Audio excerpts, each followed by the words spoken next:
அனைவருக்கும் வணக்கம். ஊராட்சி செயலர்களுக்கான பாடத்திட்டத்தை நம்ம தொடர்ந்து பார்த்துட்டு இருக்கோங்க. அந்த வரிசையில அடுத்த பாடத்திட்டமா ஊராட்சிகளுக்கான உயர்மட்ட குழுக்கள் அமைப்பது பற்றி பார்க்க போறோம். இந்த ஊராட்சிகளுக்கான உயர்மட்ட குழுக்கள் அமைக்கிறத எப்படி உங்களுக்கு கொஸ்டினை எதிர்பார்க்கலாம் அப்படின்னா, இப்போ நீங்க இன்டர்வியூ பேனல்ல போய் உட்காடுறீங்க. அப்ப என்ன பண்றாங்க அப்படின்னா, இது வரைக்கும் தமிழகத்துல ஊராட்சிகளுக்கான உயர்மட்ட குழுக்கள் அமைக்கப்பட்டிருக்காப்பா, என்னென்ன உயர்மட்ட குழுக்கள் அமைக்கப்பட்டிருக்கு, அந்த உயர்மட்ட குழுக்களுடைய செயல்பாடுகள் பத்தி ஏதாவது உங்களுக்கு தெரிஞ்சதை சொல்லுங்க அப்படின்னு கேட்குறாங்கன்னா நீங்க பதில் சொல்ற மாதிரி இருக்கும்.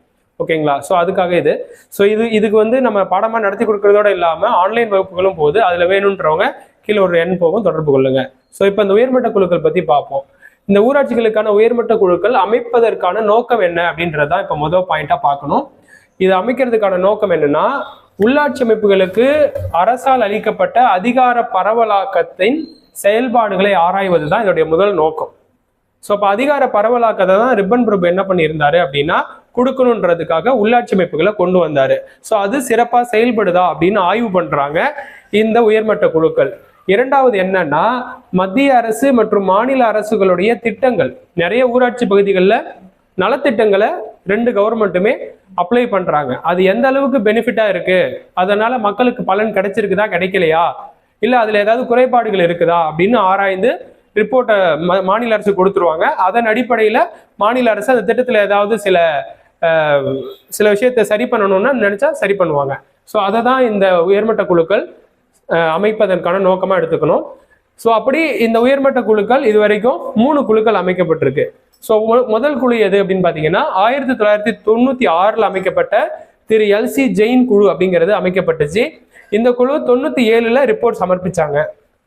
அடுத்து இரண்டாவது குழு எது அப்படின்னா, 1997 திரு கோசி மணி அப்படின்றவர் தலைமையில ஒரு குழு அமைக்கப்பட்டுச்சு. இந்த குழு நவம்பர் 11 அமைக்கப்பட்டுச்சு 1997.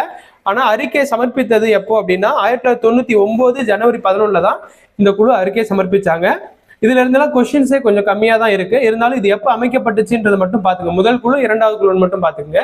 முக்கியமா ஒரு குழுல இருந்து கேள்வி இருக்க வாய்ப்பு இருக்குன்னு வச்சுக்கோங்களேன். என்ன அப்படின்னா, திரு மு.க. ஸ்டாலின் தலைமையிலையும் 2007 ஊராட்சிகளுக்கான உயர்மட்ட குழுக்கள்னு அமைக்கப்படுது. அப்போ அவருடைய குழு அமைச்சு அந்த குழு ஏதோ ஒரு முக்கியமான விஷயத்த சொல்லியிருந்தாங்க. அந்த என்ன முக்கியமான விஷயம்னு கேட்கறாங்கன்னு வச்சுக்கோங்களேன். இப்ப நம்ம நவம்பர் 1 உள்ளாட்சிகள் தினமாகவும் செலிப்ரேட் பண்றோம். ஸோ அந்த உள்ளாட்சி தினத்தை அன்னைய டேட்ல அறிவிக்கணும்னு சொன்னதே யாரு அப்படின்னா, திரு மு.க. ஸ்டாலினுடைய அந்த உயர்மட்ட குழு தான் சொன்னாங்க. அந்த குழு கடந்த 2007 ஜனவரி 22 அமைக்கப்பட்டுச்சு.